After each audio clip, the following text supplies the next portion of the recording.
Liz Berlin is on Berg Vivant tonight. Thank you for being here. Thanks for having me. Oh, yeah, it's good to see you. It's good to meet you. Yes, Because finally. prior to today, we have not been acquainted, but No. your job and your life fascinates me. I imagine that there could be a reality TV show about what it's like to be co-owner of Mr. Small's Theater in Millvale. That would make a good reality show. The space fascinates me. I've been there once, and it's a 18th century Catholic church, which has been renovated into sort of a multi-use theatrical, musical presentation space and theater. Is that accurate? Yeah, it just keeps evolving. The main sanctuary is an 850 capacity concert venue. And we have several levels of balcony and a restaurant, full restaurant. And we've just opened a smaller club around the corner called the Fun House at Mr. Small's, which is a 175 capacity room. The fun never stops there. I know.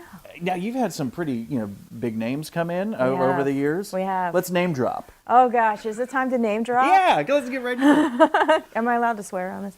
No. Oh, it's up to you. Oh yeah. All right. Put your best foot forward, like Liz. the most crazy one was when Snoop Dogg played my venue, and that was the first time that I was walking through the crowd, just going from here to there, doing what I'm normally doing at any given point, and I look up and I go, "That's fucking Snoop Dogg on my stage." Now, at what point of Snoop Dogg's fame was this? Like, was this early post, on? No, like So he post. was Snoop Dogg. He was Snoop Dogg, and he was on my stage.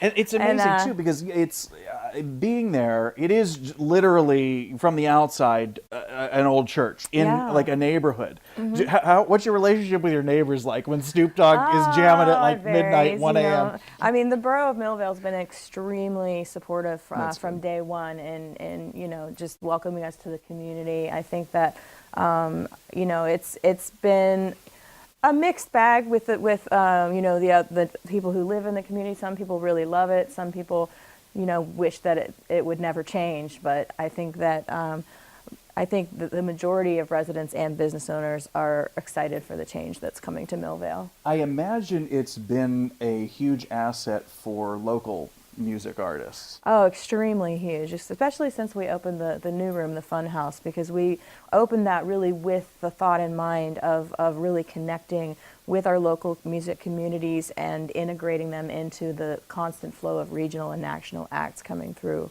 Mr. Small. So we really make an effort to pair locals with traveling acts to do opening slots, and so that they can form relationships and start traveling themselves. So when you're booking musicians or bands, do you call them? Do they call you? How does your it's a little bit of both.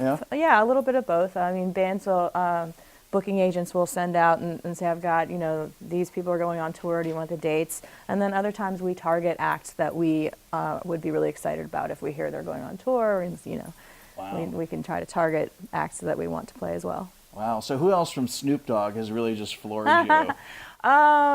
We had Johnny Marr from the Smiths play. Okay. And that was phenomenal. We had Perry Farrell from Jane's Addiction came one time, and that was kind of amazing. And the odd part is he was touring with a newer band of his that nobody had heard of, so nobody was really there. So for those who have never been to Mr. Small's, and if they haven't, I highly recommend that they do visit once. It's a very unique experience. What can they expect? Is it primarily like a pop rock crowd, or is it all across the board, very diverse as far as the music and music fans that you see? The crowd is very much dependent on who the headliner is. It's a destination venue. If there's hip hop, it's hip hop. If there's metal, it's metal. Wow. But many times though, I've seen performers on the stage just kind of stop and just look around and kind of take in the enormity of the room. And Wow. and I think that while it was a former church and the Catholic diocese desanctified every religious aspect of it, but I think that that feeling of expansion and that feeling of spirituality is still in the building. What the heck goes on when you desanctify something? Were you there to see what they did? Everything. Well, I mean, is it like, do they do a prayer, like, No, an exorcism? No, they or what? literally take out every stained glass depiction of everything that has anything religious. Oh, okay. To the point where they razor bladed the outline of the saints out from the wall. You could see the outline. Oh, wow. The saint. Yeah. Well, I didn't know if they had to do anything ceremonial. Yeah, they like, probably did. Okay. Probably. It's probably all very official. Yeah, I would have liked to see a desanctification They of a desanctified space. it, yeah. I mean, you could have an annual party celebrating when the space was desanctified. We could. I guess we could celebrate that. The ideas are just coming out. I'll let my agent call you. We'll work it out. All right. But you do a lot outside of Mr. Smalls too. In fact, there's a really interesting project that I've heard about from a couple sources coming up that you're involved with, the Social Justice Disco. Yes, I've been working on this project for about a year and a half now with my friend Fat Mandy. She's a local singer here in Pittsburgh. Yeah, we're big fans. She's been a guest on the Oh, show. wonderful, yeah. So Social Justice Disco, Songs to Fight Fascists By, is a project that we've been doing for a while now. We're recording a full-length album of a lot of original songs, a lot of cover songs, protest songs, disco songs with lyrics changed to mean more current things. And so it's a really, really great project. And we are having our first world premiere of the whole band with all of our special guests. It's going to be probably 60 people performing. Wow. On December 14th.